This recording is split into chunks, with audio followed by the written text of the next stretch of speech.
Live stream, and hey, we're doing tea today. A lot of people have asked about tea in the past, so we're going to be talking about tea. I'm John Townsend.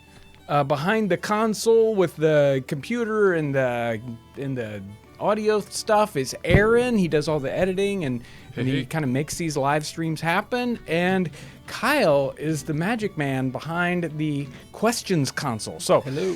You got to be nice to Kyle, give him good questions when the time comes, because that's a hard job. Curating and then reading them out, especially if you try to read all those screen names, that is not easy. So, thank you, Kyle. Yes. Today we're going to be doing tea. Just a couple of things right off the top, though, kind of housekeeping stuff. We do have Super Chat running.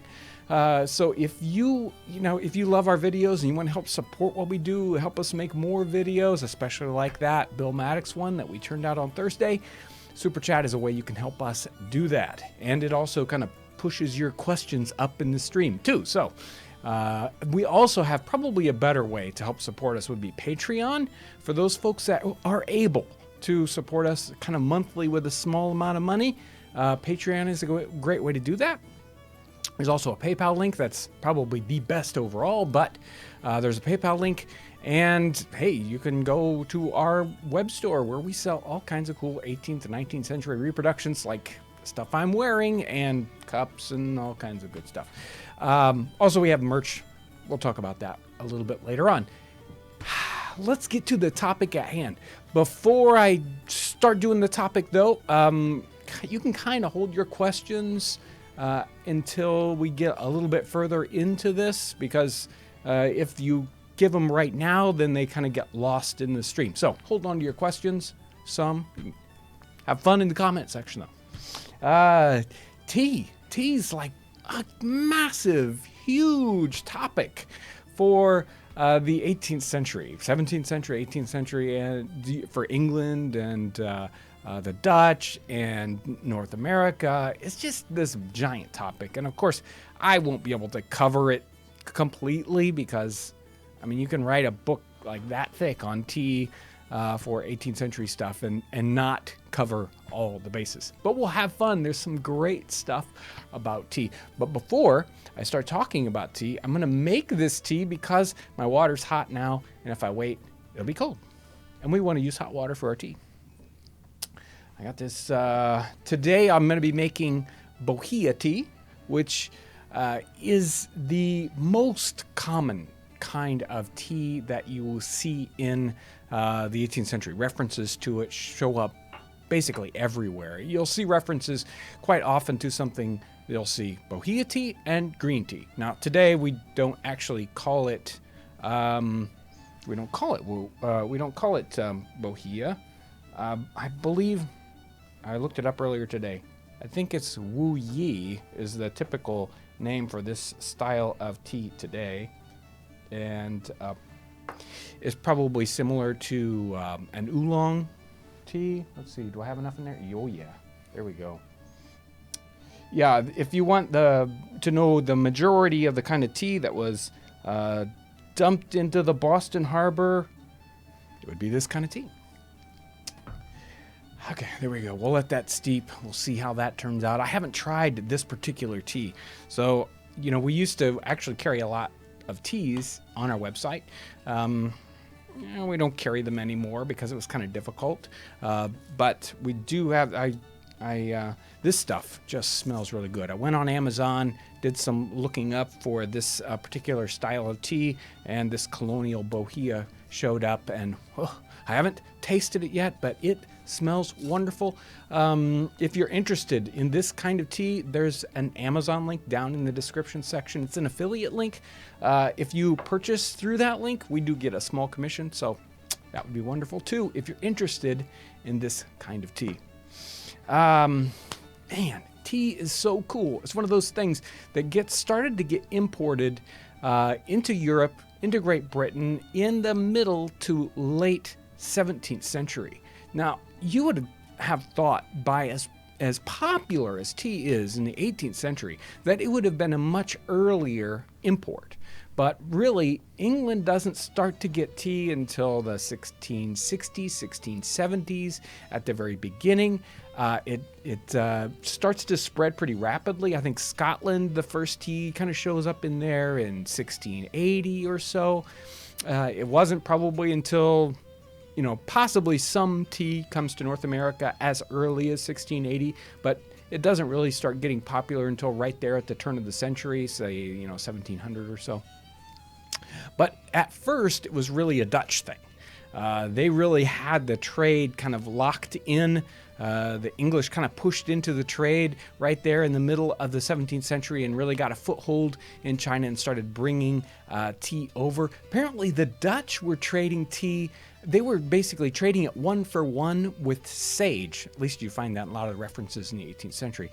The Chinese were really interested in sage at the time, and so they would trade sage and tea kind of 1-for-1. And so there was even one author that said, boy, if the folks in China weren't that interested in sage, would we be drinking that much tea? Because it would have cost a lot of money and they wouldn't have been trading it. So there's this linking between that. Tea gets to be, of course, a monopoly with the East India Tea Company and all that kind of fun stuff. The interesting thing about, well, there's a ton of interesting stuff about tea, but one of the things I find interesting is that it starts to get really popular. People talk about its health benefits and like, oh, this is going to be so great. And then maybe 10, 20 years into it, they're thinking maybe tea is a bad thing. It's gotten too popular. And so you find some people saying tea has got all these wonderful effects, wonderful health effects for people. And then other people, oh, it's going to kill everyone and it's bad for them. So you actually start to see kind of a tea backlash happening within the health circles in the 1730s, 40s, and 50s. And I've got some interesting, let me see if I can find it here, reading about that. Do you have the special ingredient? Do I have the special ingredient? You forget it? No, I don't have the special ingredient. He wanted me to doctor my tea. It's already going to be bad enough. I already feel kind of a little wired and I haven't even started drinking the tea yet. So we talked about Peter Kalm before, and specifically in a North American context for tea, I thought this Peter Kalm quote was really interesting. He doesn't talk about tea very much in this giant, thick book about traveling in North America, but then he talks about tea here in this one section. He says, on such journeys as mine, and he was traveling in the back country of North America through a desert country where one cannot carry wine or liquors, where the water is generally unfit for use as being full of insects. In such cases, it's very pleasant when boiled and tea is drank with it. And then he says, through the desert forests of America, on such journeys, tea is found to be almost as necessary as victuals. So he, even though earlier on in that little quote, he says, well, some people don't maybe think that tea is good for you, even coffee is necessarily good for you. He's like, boy, in this circumstance where you have to carry things along with you and you want to make tea fit for drinking, or water fit for drinking, then tea is a great way to do that. And the interesting connection that I have with that particularly is I grew up, I was never a tea drinker. My sisters drank tea, Frances especially, who used to run the company here. She's a tea drinker, drinks lots of tea. I always thought, I called it wood water. It's like, horrible stuff. And it wasn't until I went on a trip to Africa and there was no good water to drink, or it was filtered and it didn't taste very good, that I got the habit of drinking tea for the very same reasons as Peter Kalm did. And since then, I've been a tea drinker since that trip. So there you go. Hey, they're wondering if you're going to put nutmeg in your tea. We forgot. No, I'm not going to put nutmeg in my tea. The tea is going to be good enough without it. How I can know you it say sounds that? How can you sacrilegious. say that? I think there need to be a T-shirt made that says "Wood water plus nutmeg equals awesome." Oh, there's a gentleman called a doctor called Short. He wrote a whole treatise. It's on the floor, and I can't reach it now. A whole treatise about tea, and it's a really weird pamphlet. It's like probably, I don't know, like 100 pages. And he talks about tea and where it comes from and what the plant's like, and he does all these scientific tests on tea, which seem kind of weird because I don't think they really result in much information. He talks about making tea. He says, tea's got some good things. And then he spends the whole last third of the pamphlet talking about how bad tea is and how it's expensive and regular people shouldn't drink it. And it's a really weird little pamphlet. But that information kind of disseminated. It's an interesting pamphlet because the people who were for tea, they would use it as proof. It's like, yeah, tea is great for you. And then the people who didn't like tea, they used the pamphlet and said, look, see, tea is bad for you. There was a section in... Hey, real quick. Yeah. I think your tea's done. People are saying it's been going Oh. No? See, that's what happens when I get started on a topic. Okay. I'll put that down. But there's this really good quote I got to read. Yeah, we'll go back to that. Tea, oh gosh. Boy. Oh boy. What happened? Nothing. It's going to be great. Looks really strong. Okay, so tea. They did many of the references in the 18th century. They were putting the English and North Americans were putting sugar in their tea. They were putting somewhere. I've got some milk. There it is.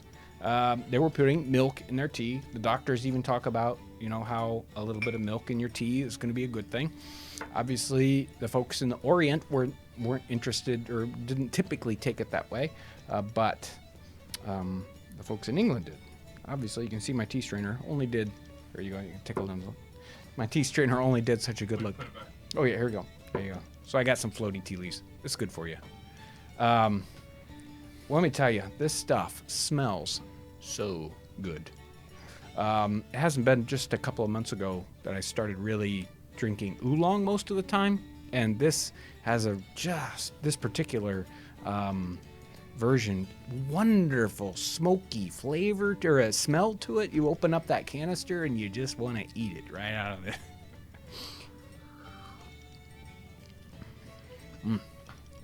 I see you chewing on the... Yeah, got juice here. Nice thick tea.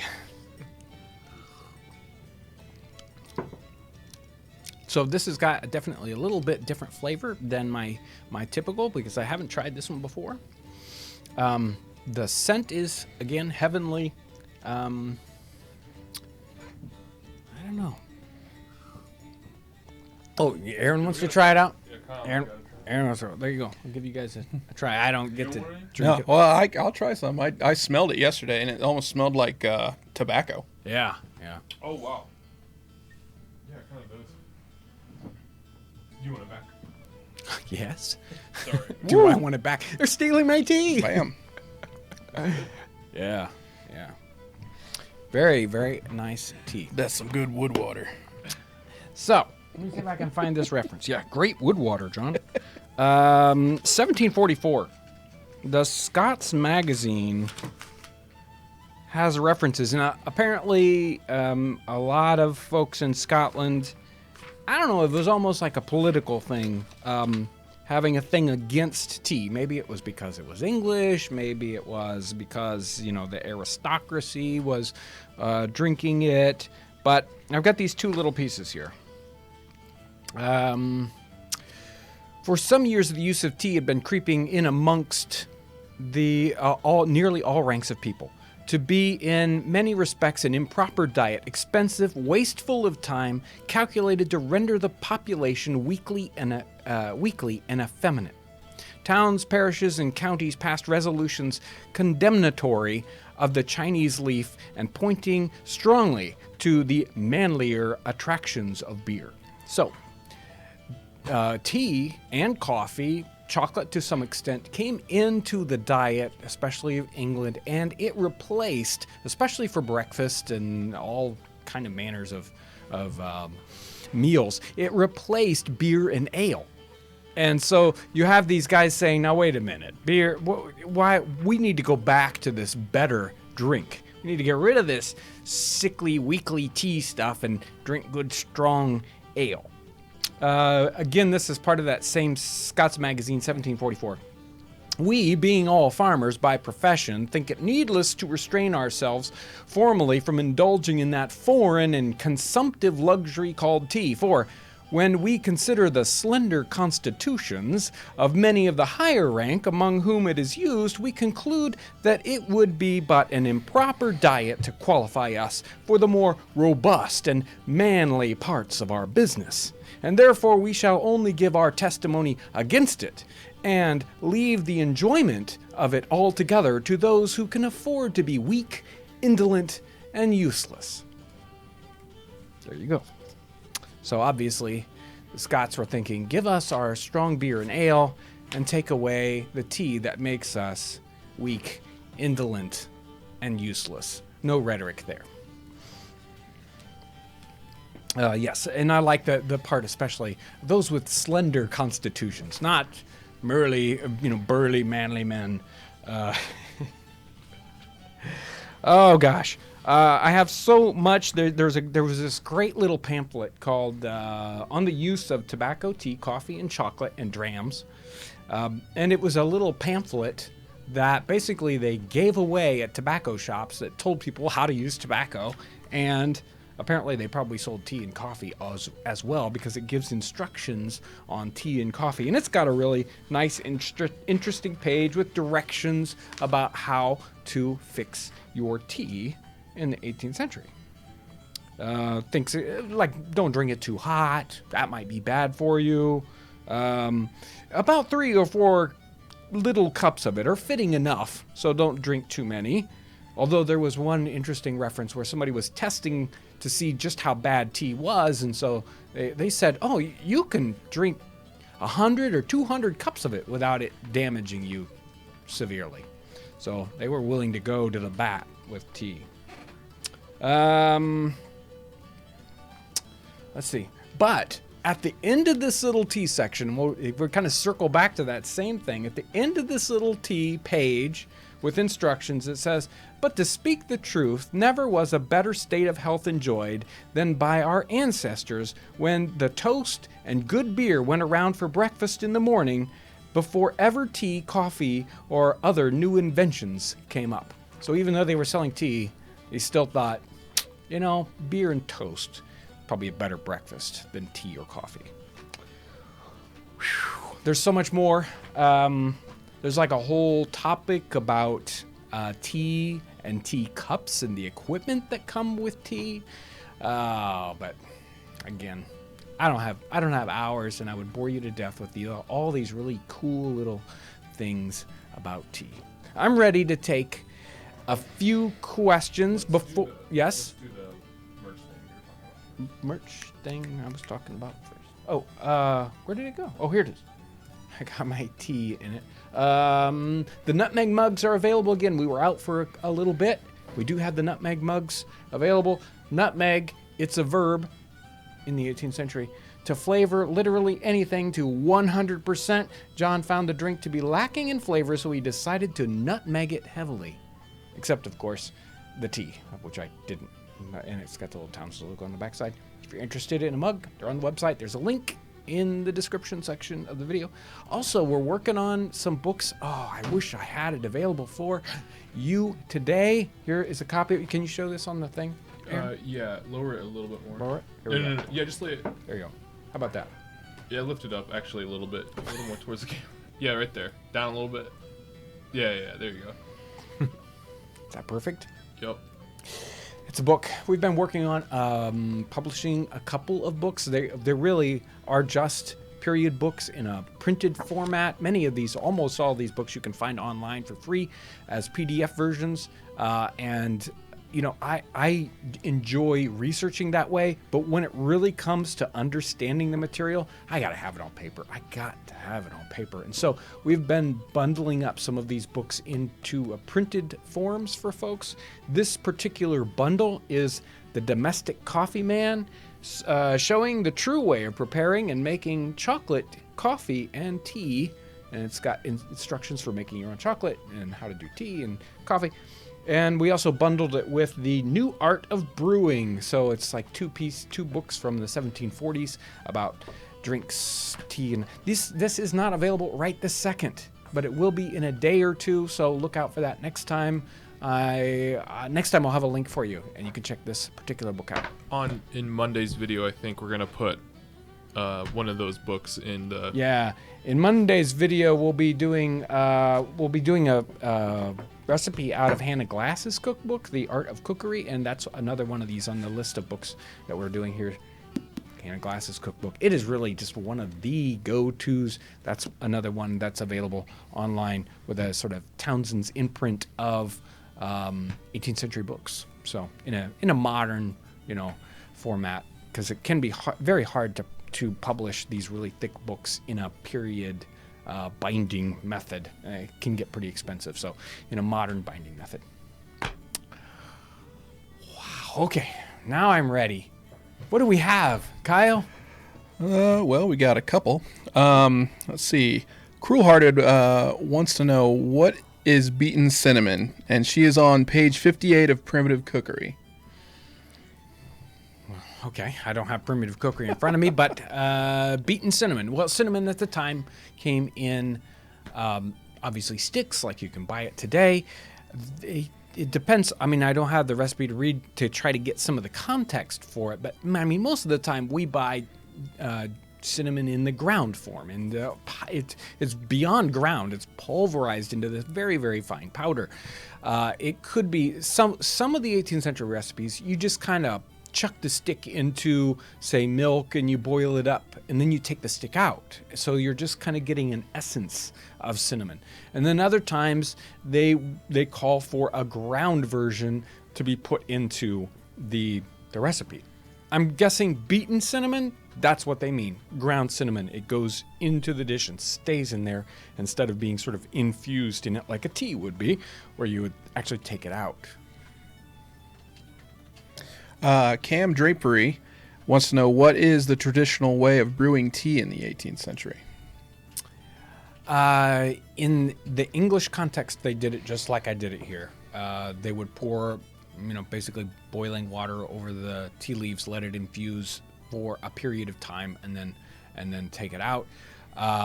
They might just leave it in the pot also. There are several different kinds of suggestions about making tea in here. Some of them, one of the interesting ones, I think it was even in Short, who is one of those tea's good, tea's bad kind of guy. He talks about making tea in the pot and only filling it up kind of halfway, and then, serving the tea out before it gets all the way depleted, pouring more water in so that you aren't just like getting the full second run of the tea leaves. You would still have some of the old tea left over, and so it would still be good. It would, you wouldn't get this sort of, second run tea, this isn't very good kind of situation. But it seemed like there was a good deal of variation in how they took tea in England. And one of the topics I didn't even get to was that tea was so very expensive that many times it was adulterated. And one of the adulterants for tea would be selling used leaves as fresh leaves. So, and people were stealing tea all the time. Like servants would steal tea from the household and take it home. And anyway, next question. That actually almost answers another question from Pixie K. She says, would they reuse their tea leaves in another cup? Yeah, a person might. Obviously, as they, again, if it's really expensive, they're gonna figure out how to draw that out. Now, that kind of goes to the idea that if tea is expensive, was it drank by basically all parts of the population? And it turns out that because of its so-called, and possibly quite true, health benefits, that even poorer folks were drinking tea. So even if you couldn't buy a lot of tea, you still were interested in tea. Everyone wanted to drink tea. Everyone. everyone wanted to drink tea. So even folks that were poor were drinking tea.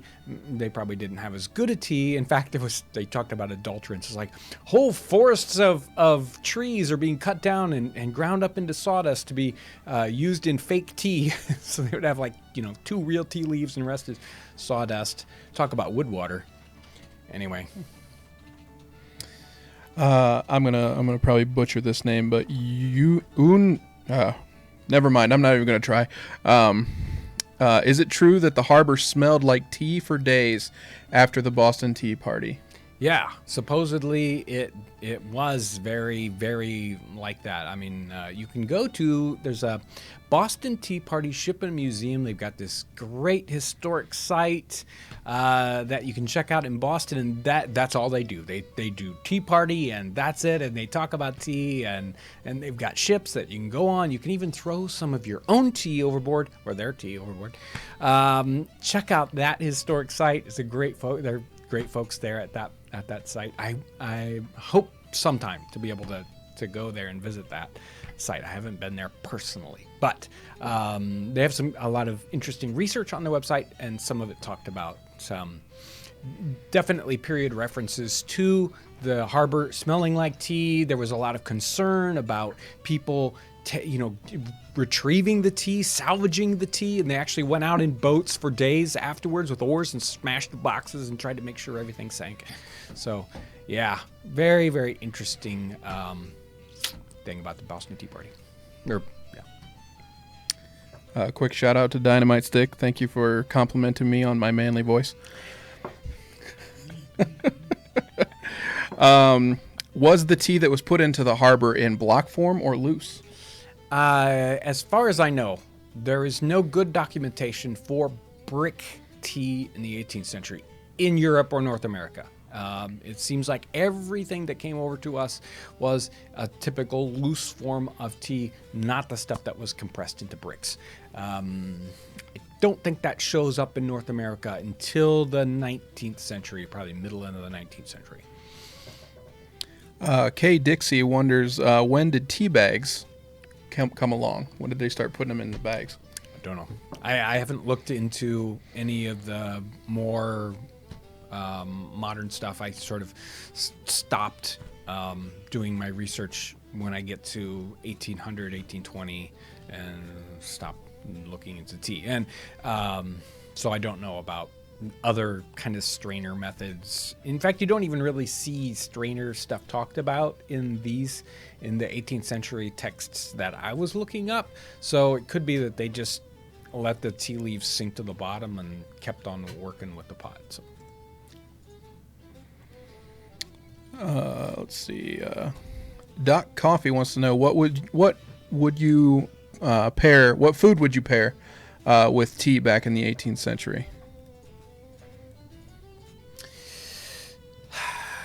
I could not tell you about that one specifically. There are a lot of mentions about this particular bohea being so sort of full and nutrient full. I don't even know what the word is I want to use, but that it was good enough that it served as a meal by itself. That if you were eating other things, that green tea was more typical. But this was, if you were trying to replace a meal, this was the kind of tea that you would be drinking more likely.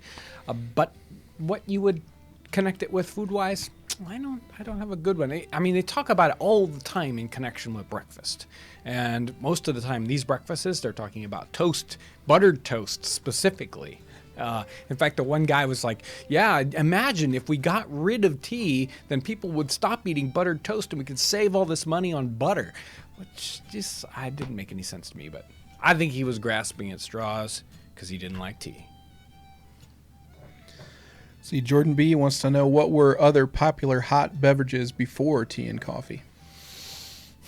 I don't think they did have hot beverages before tea and coffee that I have any references for. I mean, coffee, tea, and chocolate show up all the time in these texts. But coffee and tea, coffee is probably predates tea a little bit, but not to any great extent. Chocolate shows up really about the same kind of time. They're a trio that I mean, even the one book is like, it's a treatise on, chocolate and tea and coffee.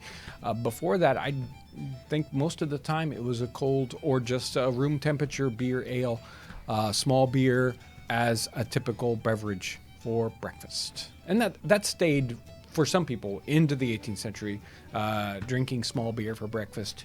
Again, a typical drink for breakfast. Hey, John, what was the website you were talking about with the Boston Tea? Boston Tea Party Shipping Museum. I'll try to find it. Yeah, Boston Tea Party Shipping Museum. Yep. I'll get that in the chat for you. And some other teas do show up in the. It's in my pile of paper. Definitely show up in the texts for middle of the 18th century. Now, the Boheas are the ones that show up the most, but you'll also find references to, and again, the names kind of change. I mean, today we don't call them the same thing. Bing tea or imperial tea. High Song or Sun tea. Singlo. Sushen. Congo tea. Pico tea. A bunch of these teas are showing up in different kinds of texts. And I even have a reference here for, you might want to think, it's like, when does this show up in North America? When does it get popular? I've got a book here of advertisements in New England newspapers from 1704 to 1775. And here's someone in 1710 in Boston. They're advertising that they're selling tea. Here's a 1716 reference to Bohea tea and coffee at the same time. And later on, there's a reference here, 1729, 1730, Boston. They're selling tea at 45 shillings a pound. That's expensive. Let's see. Greg Wade wants to know, when did they switch from drinking out of a tea saucer to using a cup or a bowl? So it seems like the references, especially for the drinking equipment, come in along with the tea. Apparently, whoever was selling the tea thought, whatever vessels that people would use for tea, that's not going to work. Possibly they were told that probably by the folks that were selling them the tea, right? So it's like, oh, we're going to sell you this tea, and it's like, but you can't just drink it out of anything. You got to drink it out of a proper vessel. And at the time, the folks in China were drinking, and they probably still do, out of special little tea bowls, little handleless small cups. And boy, if you go and search online, something like go to the British Museum, and you can do an advanced search on their website and look at a very compressed time period and look at some of the tea bowls from the 17th and 18th century, and they are just amazing. I love doing those searches and looking at the varieties. So they were drinking the tea out of these little tea bowls that came over with the tea. And apparently early on, they didn't even have saucers. Then saucers kind of come in, and there's this whole evolution of the coffee cup, right? The sort of, you can imagine beer and ale guys, they got these big tankards with, giant handles, and they, you can hold 2 quarts in them. And then, in come these little teacups, light and delicate and small. So there has to be some sort of, what happens when these two things meet? And you end up with the porcelain teacup coffee cup that you see sort of evolve and come into being. It wasn't there before. it's interesting. You still see these tea bowls showing up all the way into, the later 18th century. Some of them with these beautiful designs. They were emulating these things within the European culture. They were making them also in England and on the continent and probably in North America. But again, that whole tea equipment thing, the tea caddies, the tea pots, studying that is in and of itself a really exciting. Renee 12 String wants to know, would you please discuss any medicinal teas that they used? The topic here is probably herbal teas, right? So what we're talking about here so far is black teas, green teas. Herbal teas were there. And in fact, there's going to be, if you go down into the description section, you'll find, drank too much tea.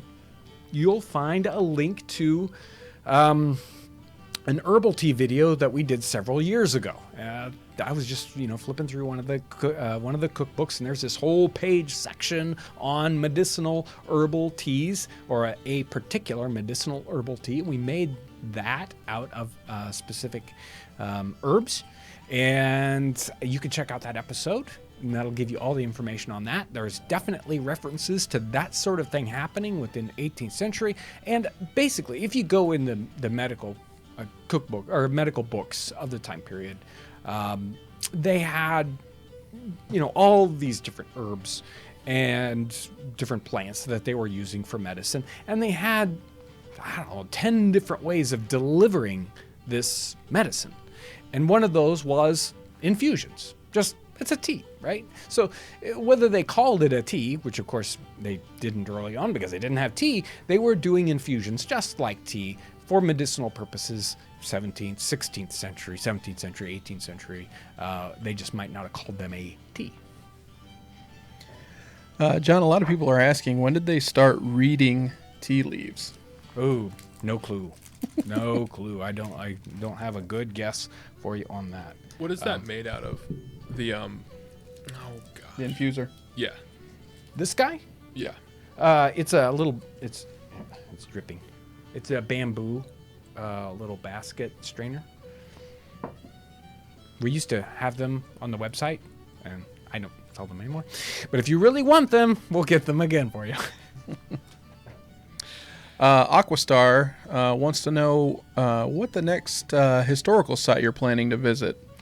We're talking. We've gotten a lot. In fact, in the last 10 days, I've probably had 3 or 4 different historic sites kind of open up channels, talk to us about coming and doing episodes. The problem is it's very expensive to travel away, go to a historic site, and shoot a couple episodes. Basically, it takes a week out of a week for 2 of us to go out to a historic site and shoot a series of videos. So we have to figure out how that works. I'm just so interested in, going out to more historic sites. I have to do it, but I also have to figure out how that works from the monetary end, I guess.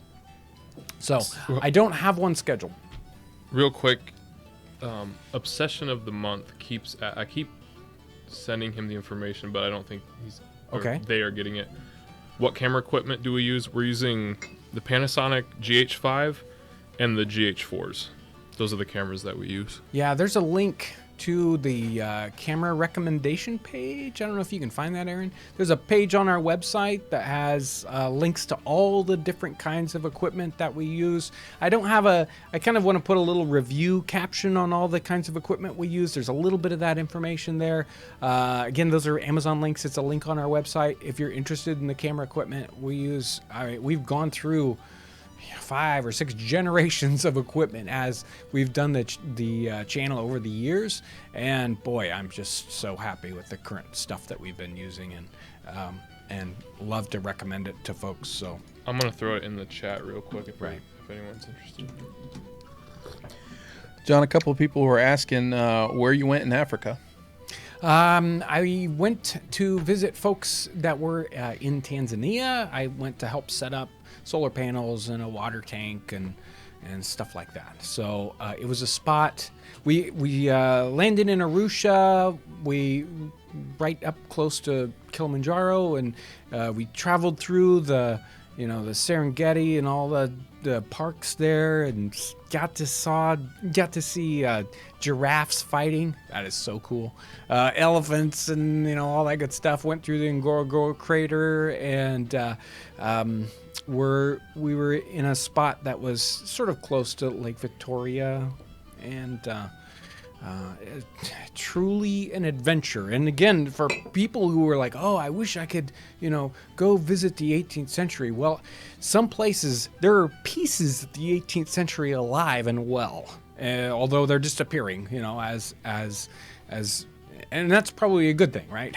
as different, countries get more progress. I don't know whether it's good or bad. I'm not even going to say that. But there are places where the 18th century lives on in the different way people live. And I mean, there are good things and bad things about that. But going and experiencing something like that is truly amazing. A lot of people are also saying that they want to fund a trip, and they want to know how they can help. I wasn't going to talk about this. What we are thinking about is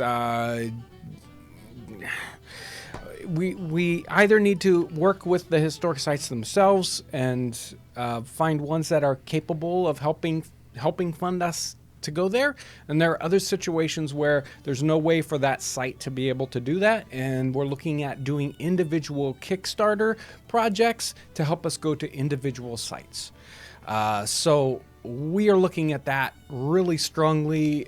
We expect to come out with something really specific at the beginning of February. We'll see, guys. It's up to you. Part of you helping us do that.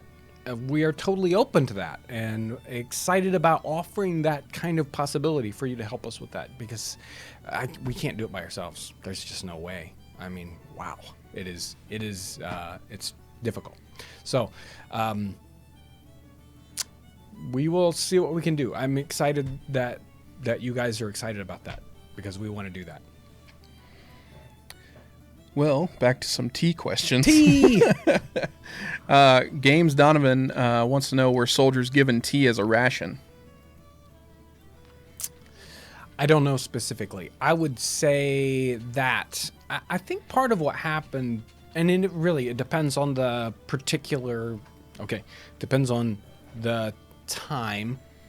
I mean, within the 18th century, the 19th century, and the nationality and the specific unit, and whether it's militia or whatever, there are many times when they got their ration and then they bought things off the side, and they, there was no, it's like, oh, you want something else? Well, go over there and buy it.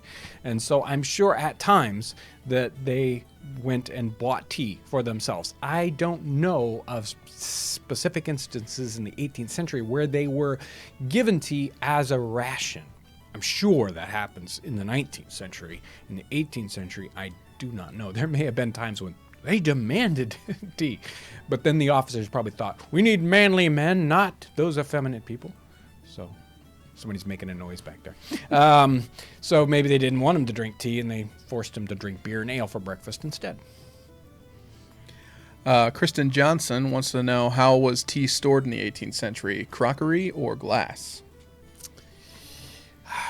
Tea boxes that it was shipped in, crates, and then you would find the tea caddies, and if that's another one of those searches, if you want to look for 18th century tea caddies, those were ceramic vessels to hold your tea in, like a little bottle with a maybe a 1.5 inch around top to it, highly decorated, beautiful pieces of pottery.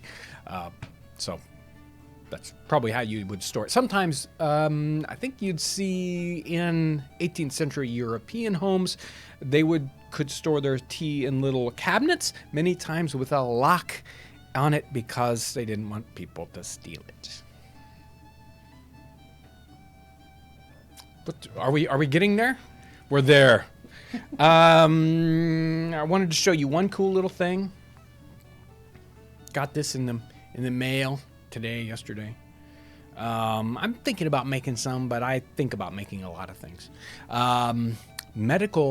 Medicine comes in the 18th century. You'll see these in paintings and pictures all the time. Sometimes it having a little message, right? But it's a little medical vial or a little medicine vial, a little glass bottle from the 18th century. They were usually tall and skinny and had a little neck here where you could put a cork in it and tie a string to say what the medicine was on it. Just picked this guy up. Really, those are fun to have. Anyway, I also have this little guy came to. I wish I had the. I probably don't. Here you go. Can you get him there? It's hard to get it. There you go. Can you get it? It's a little lead rooster toy. I'm always looking at kind of toys and things that show up in the 18th century. Thought this one was really, really interesting. I may make something like that in the future. The problem is, of course, items like this you can't sell to children anymore because, well, number one, they might choke on it, or it's metal, and it's hard to prove that it's safe, and so that you can only sell them to adults. You know, it's a toy. You can only sell it to an adult. The young at heart. Yes, the young at heart. The young at heart. And if you buy it for yourself and it ends up being played with by a child, I didn't have anything to do with it.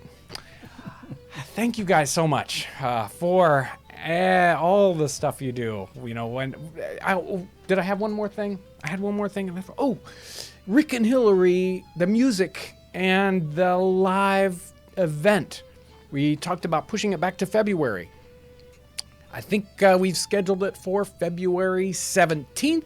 That's a Saturday. We'll have them here in the store. I'm not sure about the exact time, but you can block that out for your calendar. We'll have a particular exact time, and we'll do our very best to live stream the event, and that will be a lot of fun. So hold open your calendar for Saturday, February 17th, either at home on your computer. You can watch the live stream, or you could come to the store and see it yourself. And that will be a sort of a CD release party for their new CD that they've done, where they've collected all this. They've done music from the Vickers collection. It's all pre-1770 tunes from the Northumberland area. This is going to be so good. So much fun. Great CD. And so we'll talk about that more in the future. I want to thank you guys for supporting us in every way you do. You watch our videos. So important. Comment. The comments, so supportive. I want to thank you for commenting. It is a pleasure for the most part. No, it is a pleasure to go down in the comment section. I enjoy the funny comments, the meme comments that come up over and over again. There was one hello Nutmeg Daddy. She wants a t-shirt or a mug with that on it. We'll see what we can do. You guys support us with, you go on Patreon, or you go to the website, or you just share our videos with friends, and that is so important too. Sharing our videos, that's how people find us. That's how the channel grows. You make that happen. So I so want to thank you guys for everything you do. Thanks for the great questions today. I'm sure Kyle is thankful that you gave him great questions. So thank you so much, and thanks for watching.